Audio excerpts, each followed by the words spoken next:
So when we get back to maintenance and we're talking about things, what does maintenance do? I'm going to show you something. When the air conditioning technician takes a look at your equipment, a lot of the equipment that supplies air conditioning for offices, a lot of the commercial equipment, is belt driven. This is a typical fan belt of a unitary air conditioning unit.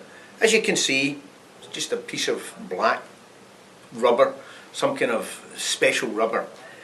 If you were to look at this in position and when it's running, it would appear to be quite fine. There don't appear to be any issues with it. If the technician isn't paying attention when he's doing the maintenance, he's not going to notice that this belt is in fact cracked. There's a major crack in the belt right there. Okay?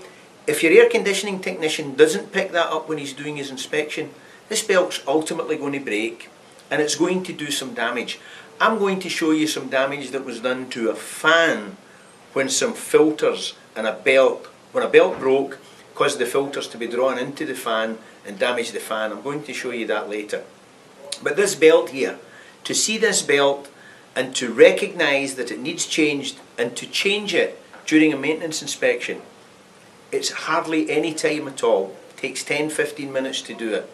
But if this belt breaks, your system goes down, now you have a minimum. The guy's got to get there, he's got to ascertain what size the belt is. Hopefully he will have the proper belt in his truck and he'll be able to replace it. But now you're looking at a minimum of an hour to do that, perhaps even more depending on where your technician had to come from. One other thing that's worthwhile remembering is you look at the fan and you look at what your air conditioning contractor is charging you for a fan belt and you say, you're charging me how much? Yes, I know you can get these belts at your local hardware store and they're a lot less expensive.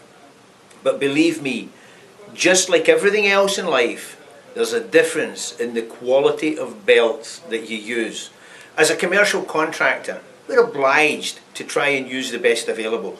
We warrant at BC Comfort, we warrant our service work for 2 years. I don't want to have to come back and have to replace a belt that's just been done 3 months ago because it's broken again. So we tend to use the best quality belts available, and I'm sure that's what you want in your system. You don't want to be continually replacing belts. That's one of the things that we do when we do our maintenance. It's something that you pay for, but you know you're getting the best of service when you use BC Comfort.